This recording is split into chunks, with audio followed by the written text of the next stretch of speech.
Bienvenue à cette vidéo dans la série de la Société canadienne des études classiques. Aujourd'hui, je vais vous parler de l'épistolographie romaine. Donc, c'est quoi l'épistolographie? Et est-ce que vous épistolez? C'est peut-être pas une question qu'on vous avait déjà posée, mais si vous avez écrit un message texte, un courriel, peut-être un message Facebook, vous avez épistolé tout message écrit et un message qui est écrit et envoyé, ça devient, vous avez épistolé. Et l'ensemble euh, des messages écrits et le fait d'écrire des messages, on appelle ça l'épistolographie, graphie écriture, épistolaire de messages.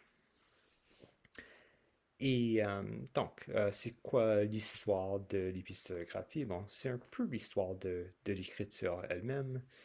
Ça commence avec l'invention de l'écriture en Mésopotamie. Euh, Ensuite, on voit l'invention de l'alphabet en Liban, en Syrie moderne, euh, un peu il y a 4000 ans. Euh, un système un peu plus simple. Ensuite, l'invention du papier en Chine.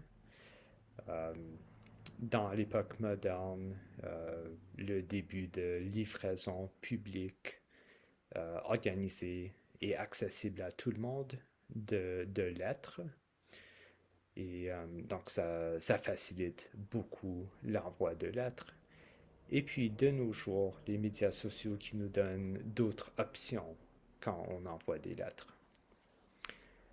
Les Grecs et les Romains, et surtout on va parler plus des Romains, euh, se situent dans cette histoire, mais les Grecs et les Romains ne sont pas des grands innovateurs techniques en épistolographie. Ils sont plutôt des utilisateurs. Euh, et donc, on va voir un peu comment est-ce qu'ils utilisaient l'épistolographie. Euh, Donc, si on considère un message romain, et on va se concentrer sur les romains, ça aurait l'air de quoi? Donc, voici, on a une image d'une lettre de l'époque romaine. Celle-là vient de l'Égypte. C'est écrit en grec. Le grec, c'est une des langues de l'Empire romain. Et c'est écrit sur le papyrus. Donc, voici une lettre. C'était assez typique de ce qu'on verrait.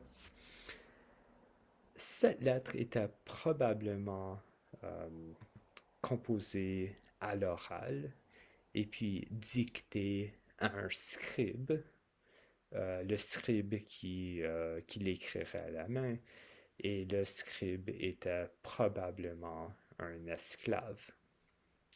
Il utiliserait probablement un stylo en roseau, comme celui qu'on voit là.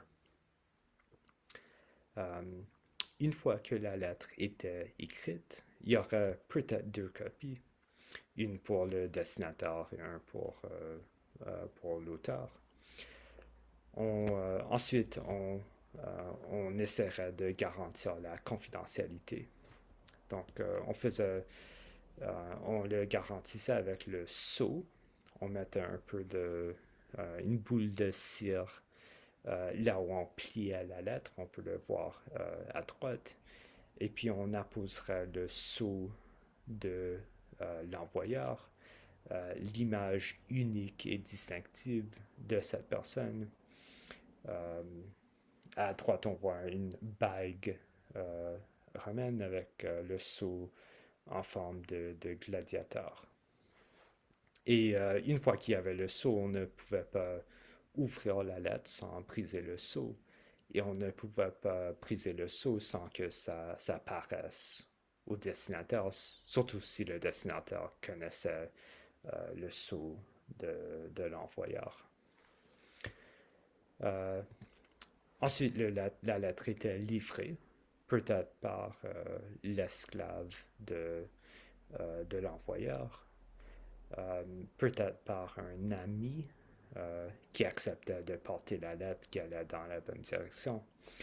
Euh, Si c'était une lettre officielle, il y aurait des agents du gouvernement qui s'occuperaient de la livraison, mais pour des personnes privées, ils devaient se débrouiller eux-mêmes.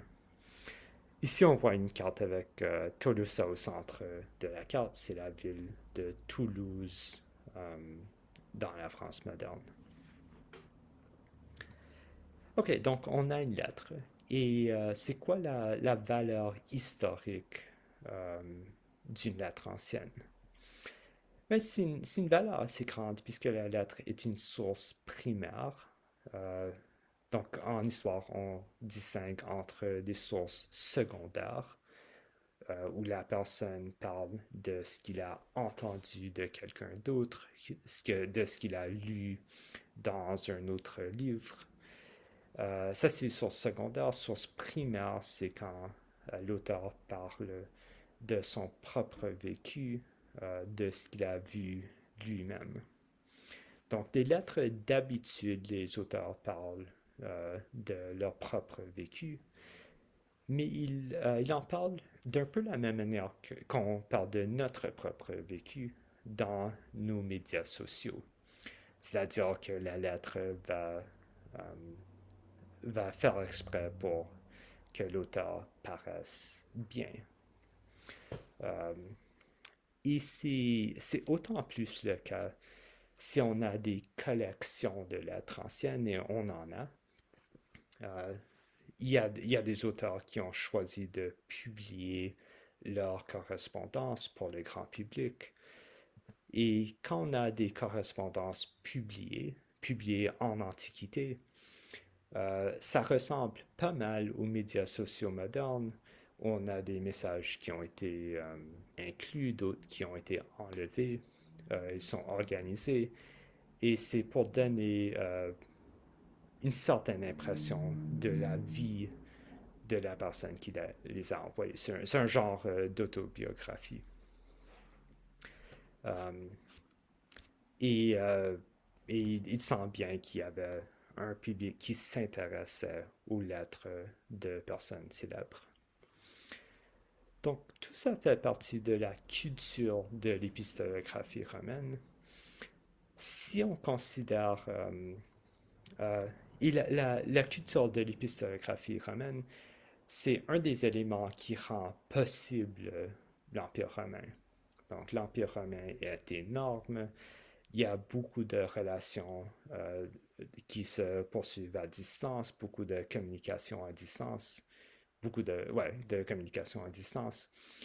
Et pour tout ça, il faut des lettres. Sans épistolographie, on ne peut pas imaginer que l'Empire romain aurait régné sur 3 continents pendant plusieurs centaines d'années. Ça serait impossible. Et donc, vu de cette manière, l'épistolographie est aussi important pour les Romains que les routes et que l'armée romaine. Et finalement, l'épistolographie comme domaine de recherche, c'est un domaine qui continue à se développer de nos jours et continue à nous donner de nouvelles perspectives sur la vie des Romains. Donc, merci d'avoir écouté. Euh, Si cette présentation vous a inspiré, n'oubliez pas de consulter les autres vidéos de la Société canadienne des études classiques. Merci.